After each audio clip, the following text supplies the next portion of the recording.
Hey everyone, ओम नमः शिवाय and welcome back to the channel. I hope कि आप सभी ठीक होंगे और अपना भी ध्यान रख रहे होंगे और आप सभी की तैयारी भी एकदम अच्छे से चल रही होगी।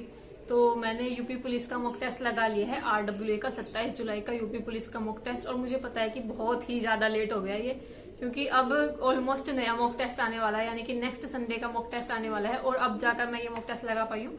एक्चुअली में होता ऐसा है कि मैं एक दिन पहले लगाती हूँ, फिर उसके एक दिन बाद वीडियो आती है, तो ये और भी ज्यादा लेट हो जाता है। इसलिए आप लोगों को लगता है कि बहुत ज्यादा लेट हो गया, तो इसलिए मैंने मॉक टेस्ट तो मैंने लगा लिया था। स्कोर इसमें ठीक रहा है, जबकि मुझे इतनी उम्मीद नहीं थी, क्योंकि रिसेंटली मैंने जितने भी यूपी पुलिस के मॉक टेस्ट लगाए हैं उसमें मेरे 207 या 210 के अकॉर्डिंग, मतलब 210 के आसपास या 207 के आसपास मेरे नंबर बन रहे थे। और कहीं ना कहीं मुझे ऐसा लग रहा था कि शायद लेवल थोड़ा सा अप हुआ है, लेकिन इस वाले मॉक टेस्ट में मेरा ज्यादा स्कोर हुआ है, तो मुझे ऐसा लग रहा है कि इजी हुआ है। तो मेरे पास किसी का कमेंट आया था कि दीदी, जब भी आपका स्कोर ज्यादा आता है तो आप बोलते हो कि मॉक टेस्ट इजी था। तो हो सकता है, देखो, जब कभी मतलब खुद पर मुझे कॉन्फिडेंस बिल्कुल नहीं है, मुझे हमेशा ऐसा लगता है कि हाँ कुछ नहीं आता मुझे, मेरे से ये क्वेश्चन नहीं बनेगा। और कहीं ना कहीं इसी वजह से शायद जब मेरा स्कोर ज्यादा आता है तो मुझे लगता है कि मॉक टेस्ट इजी होगा, इसलिए मेरा स्कोर आया है।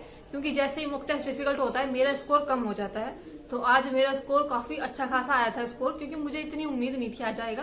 पर मतलब जो जीएस मुझे डिफिकल्ट लग रही थी, हिंदी नॉर्मल सी थी और रीजनिंग भी सही थी। सबसे ज्यादा आसान तो मुझे मैथ ही लगा। मैथ में आज शायद मेरे पूरे 25 क्वेश्चन सही थे, 25 के 25। मैथ आसान था, कोई भी क्वेश्चन मुझे ऐसा नहीं लग रहा था कि कुछ नहीं हो रहा। और फिर टाइम भी बचा हुआ था मेरे पास अच्छा खासा, तो मैंने बार बार क्वेश्चन करके देखे। जो 2-3 क्वेश्चन में मैं अटकी थी वो बाद में मैंने जब लास्ट टाइम में जब मैंने सोल्व करके देखे तो लास्ट में वो भी हो गए थे। और रीजनिंग ठीक ठाक थी। फिर भी कुछ क्वेश्चन तो देखो गलत हो ही जाते हैं, क्योंकि रीजनिंग में ना ऐसे जो पुलिस प्रणाली वाले कुछ क्वेश्चन भी थे, इसलिए थोड़ी सी गलतियां हो जाती हैं। और उसके बाद अगर रीजनिंग में आपने ध्यान दिया, और लास्ट के जो 4 से 5 क्वेश्चन थे वो थे चयन प्रक्रिया वाले, उसमें से 2-3 क्वेश्चन गलत हुए, क्योंकि अच्छे खासे वो क्वेश्चन पूछ रखे थे और उनको पढ़ने में भी टाइम लगता है, तो थोड़े से बड़े होते हैं, क्योंकि उसमें 4-5 शर्तें दी जाती हैं। उसके शर्तों के देने के बाद उसमें पूछा जाता है कि सिवाय इस वाली शर्त को छोड़कर, तो इस टाइप से थोड़ा सा डिफिकल्ट बन गया था। लेकिन वही पॉलिटी का स्कोर या जीके जीएस की अगर मैं बात करूं तो यहाँ पर मेरा स्कोर इंक्रीज नहीं हो रहा है, बहुत कम जा रहा है और निगेटिव में ज्यादा क्वेश्चन हो जा रहे हैं मेरे।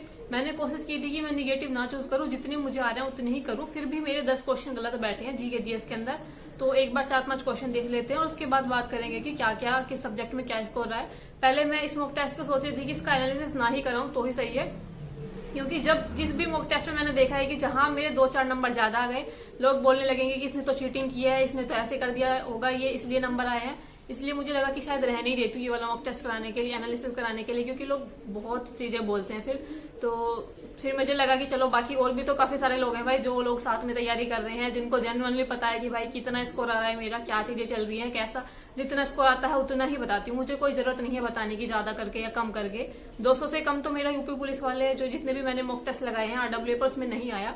लेकिन हाँ 203, 204 भी आया। और जो पिछला मैंने मॉक टेस्ट लगाया था अभी जो 20 जुलाई में आया था, उसमें मेरे 207 नंबर थे, लेकिन आज शायद मेरे 200 काफी सही नंबर थे।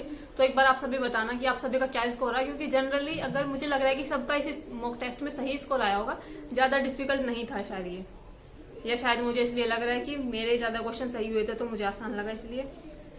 जैसे एक मैथ हिंदी में क्वेश्चन था कि निम्नलिखित में से एक शब्द विशेषण नहीं है, मैंने लगाया था अकर्ण, यानी कि अकर्ण यानी कि बिना कान वाला। तो मुझे कुछ ऐसा लगा कि बिना कान वाला अगर बनेगा तो संज्ञा बनेगा, कोई बिना कान वाला व्यक्ति होगा, कोई भी पर्सन होगा, तो वो संज्ञा में ही तो जाएगा। तो मैंने अकर्ण लगाया था, लेकिन इन्होंने बताया कि अचार अचार अचार मतलब अचार, पता नहीं ये कौन सा अचार है, ये आचार विचार वाला अचार है, ये खाने वाला अचार है। तो ये क्वेश्चन मेरा गलत हुआ था हिंदी में। बड़ा ही कंफ्यूज मुझे इसमें हो रहा था, क्योंकि चारों ऑप्शन बहुत अजीब से थे, कुछ समझ नहीं आ रहा था। अचंड था, अकर्ण था, अकूत था। अब इसमें समझ नहीं आ रहा था कि इनमें से सही बताऊं ना, मुझे इसमें से एक, मुझे चारों में से किसी का भी सही सा मतलब नहीं पता। चलो एचआर वाले का मान सकती हूँ। अब इसमें किस सेंस में इन्होंने एचआर लिखा इन्होंने, तो ये समझ नहीं आया। तीसरा था अकर्ण। अब इसमें क्या चीज से मतलब किससे कनेक्ट करूं, मैंने तो इसका अकर्ण माना था, यानी कि बिना कान। तो ये क्वेश्चन समझ नहीं आ रहा था, तो हिंदी में ये क्वेश्चन था मेरा गलत। उसके बाद एक जो गद्यांश था ना हिंदी में, ये जो डॉक्टर राम कुमार वर्मा जी की एकांकियों के बारे में जो गद्यांश था, इसका शीर्षक पूछा हुआ था और मैंने लगाया था कि डॉक्टर राम कुमार वर्मा के एकांकियों में रंग मंचीयता जो है इसका शीर्षक बनेगा उपयुक्त। लेकिन इन्होंने कहा है कि डॉक्टर राम कुमार वर्मा के एकांकी ये बनेगा।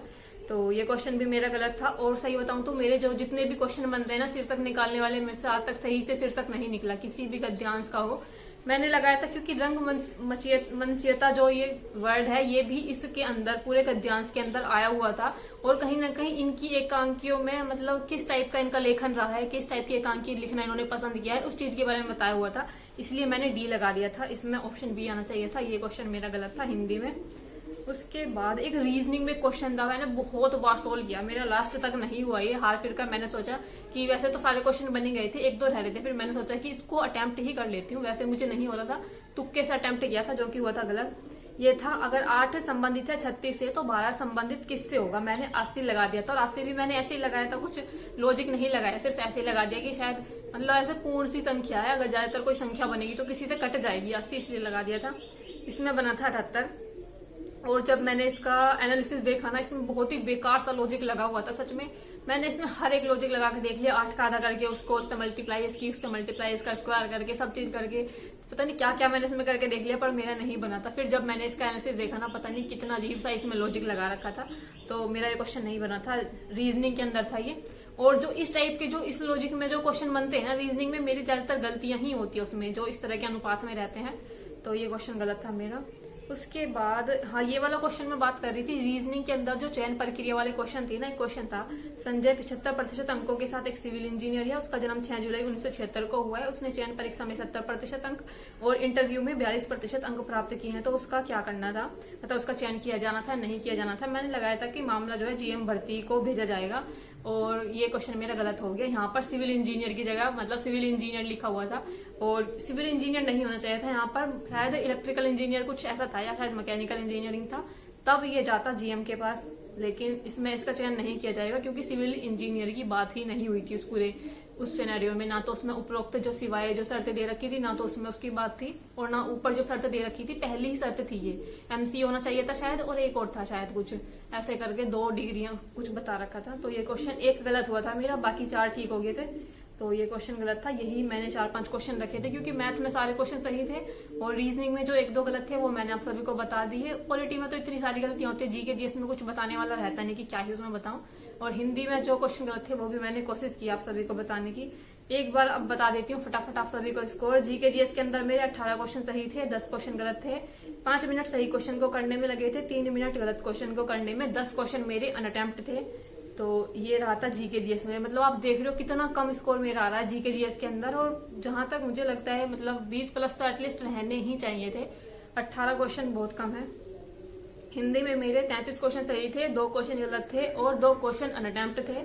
सही क्वेश्चन को करने में 11 मिनट लगे थे, गलत क्वेश्चन को करने में 1 मिनट लगा था। अनअटेम्प्ट 2 क्वेश्चन थे, रचनाओं से पूछ रखे थे, बहुत अजीब अजीब सी रचनाएं थी 2, मैंने बिल्कुल भी नहीं सुन रखा था उन रचनाओं के बारे में, ना ही मैंने कहीं पढ़ी थी, इसलिए मुझे बिल्कुल अंदाजा नहीं था क्या लगाऊं। तुक्का लगाने से बेहतर मैंने सोचा कि ये 2 क्वेश्चन मैं छोड़ देती हूँ क्योंकि गलत होते, क्योंकि यहाँ पर तो निगेटिव मार्किंग नहीं है, मतलब नेगेटिव मार्किंग है, यूपीएसआई में निगेटिव मार्किंग नहीं है, इसलिए मैंने ये 2 क्वेश्चन रहने दिए थे। दोनों ही रचनाएं थी वो, मैंने दोनों को रचना वाला क्वेश्चन नहीं किया था। मैथ की अगर मैं बात करूँ तो मैथ में मेरे 25 क्वेश्चन सही थे पूरे, और 34 मिनट का इसको करने में टाइम लगा था। मैथ आज ज्यादा सही थी, मतलब बहुत ज्यादा टाइम टेकिंग नहीं थी, लेकिन फिर भी कुछ क्वेश्चन रहते हैं जिसमें थोड़ा सा टाइम लग जाता है, जैसे कि शायद एक वो संतरे और सेब वाला क्वेश्चन था, उसमें सेब की वैल्यू निकाली थी, 1 किलोग्राम सेब कितने के होंगे, और भी क्वेश्चन थे जैसे कि कुछ क्वेश्चन आसान भी थे, और एक वो था जिसमें शायद डिफरेंस दे रखा था, चक्रवृद्धि ब्याज और साधारण ब्याज का डिफरेंस दे रखा होता है, उसमें मूलधन निकालना पड़ता है, 2 साल का दे रखा था, तो वो वाला क्वेश्चन था, वो फॉर्मूले से डायरेक्ट हो गया था, उसमें ज्यादा टाइम नहीं लगा था। तो ज्यादा क्वेश्चन आज बहुत ज्यादा टाइम टेकिंग नहीं थे जो मैथ वाला पार्ट था। तो सारे सब्जेक्ट आई थिंक मैंने बता दिए, रीजनिंग रह गए। हाँ, रीजनिंग की अगर मैं बात करूं तो रीजनिंग में 46 क्वेश्चन सही थे, 3 क्वेश्चन गलत थे, और 1 क्वेश्चन मेरा अनअटेम्प्ट था, और अनअटेम्प्ट क्वेश्चन मेरा वो था जिसमें एक असंगत पूछा हुआ था और इंग्लिश के वर्ड दे रखे थे, मतलब 4 इंग्लिश के वर्ड दे रखे थे अलग अलग ऑप्शन में, और पूछा हुआ था कि इसमें से कोई एक जो है वो बिल्कुल अलग है। उसमें मुझे कोई लॉजिक ही नहीं मिला, मैंने सब चीज लगा कर देख ली, उसके अपोजिट करके देख लिया, उनको ऐड करके सब्ट्रैक्ट करके सब करके देख लिया, पर मुझे समझ नहीं आया कि इसमें क्या लॉजिक था, तो वो क्वेश्चन मेरा गलत था। जिसमें एक ऑप्शन भी था, सी वाला जो ऑप्शन था BFF करके था, और सेकंड जो सबसे पहला ऑप्शन था EYH करके कुछ ऑप्शन था। मुझे ऑप्शन भी याद है क्योंकि मैंने उस क्वेश्चन पर बहुत टाइम लगाया अपना, बार बार करके देखा कि क्या इसमें लॉजिक हो सकता है, लेकिन मेरा वो लॉजिक कुछ नहीं निकला लॉजिक। और तो अभी बात कर लेते हैं स्कोर की। स्कोर कितना रहा था? तो स्कोर मेरा रहा था 236.5। 300 में से 977 रैंक थी। 26,498 में से 96 परसेंटाइल थी। 122 क्वेश्चन सही थे, 15 क्वेश्चन गलत थे, 13% मतलब 13 क्वेश्चन अनअटेम्प्ट थे और 89% जो थी एक्यूरेसी थी। 13 क्वेश्चन अनअटेम्प्ट थे। मुझे लगता है मैंने शायद इसमें जो जी के जीएस वाला पार्ट था वहां पर ज्यादा क्वेश्चन मैंने अटेम्प्ट किए थे, मुझे कम करने चाहिए थे क्योंकि मुझे नहीं आ रहे थे जो क्वेश्चन। वहां पर मेरी गलतियां, 10 क्वेश्चन मेरे यहाँ गलत हुए वहां पर। तो स्कोर मैंने आप सभी को बता दिया, यही रहा था कुछ स्कोर मेरा। और पता नहीं, आप सभी बताना कि आपको मॉक टेस्ट का लेवल कैसा लगा, क्योंकि मुझे समझ ही नहीं आता कभी कभी कि लेवल कैसा है। जब मुझसे क्वेश्चन बन जाते हैं तो मुझे लगता है कि शायद आज लेवल थोड़ा आसान आया था, क्योंकि देखो सभी के लिए लेवल अलग अलग होता है। सभी के लिए मॉक टेस्ट किसी को डिफिकल्ट लगता है, किसी को आसान लगता है। ये डिपेंड करता है कि जिस टाइप के क्वेश्चन आए हैं वो हमें आते नहीं आते। जैसे अगर नंबर सिस्टम से 2-3 क्वेश्चन आ जाते तो वही मुझे लगने लगता है कि हाँ मॉक टेस्ट थोड़ा डिफिकल्ट आया, क्योंकि मेरा वो चैप्टर अच्छा नहीं है, मेरे उसमें ज्यादा क्वेश्चन नहीं बन पाते। ऐसे ही अगर कुछ डिफिकल्ट से चैप्टर से 2-3 क्वेश्चन आ जाते हैं तो मुझे लगता है कि शायद हाँ मॉक टेस्ट डिफिकल्ट आया। इसीलिए सभी के लिए अलग अलग क्राइटेरिया हो सकता है कि आपको मॉक टेस्ट आसान लगाओ, डिफिकल्ट लगाओ। लेकिन आज कुछ ऐसे खास मुझे कुछ क्वेश्चन देखने को नहीं मिले। एक क्वेश्चन जो था एचसीएफ जिसमें निकालना था, हाँ वो क्वेश्चन मैंने 2 बार किया था, उसमें मेरा सही नहीं निकल कर आ रहा था। तो बाद में लास्ट में हो गया था वो, क्योंकि इसमें टाइम बच जाता है तो आप दोबारा करके देख लेते हो। एचसीएफ निकालना था ना 1.08 करके, ऐसे करके, मतलब काफी सारी संख्याएं थी, 9 से कट जा रही थी वो कुछ करके, तो उसमें एचसीएफ निकल गया था बाद में, बहुत देर से तो हो गया था। बाकी आप सभी का क्या स्कोर रहा प्लीज कमेंट करके बता देना अपना स्कोर, सब्जेक्ट वाइज परसेंटाइल क्या रही। और आपका कोई क्वेश्चन हो तो प्लीज कमेंट कर देना। मिलते हैं नेक्स्ट वीडियो में, तब तक के लिए bye bye, take care and Radhe Radhe.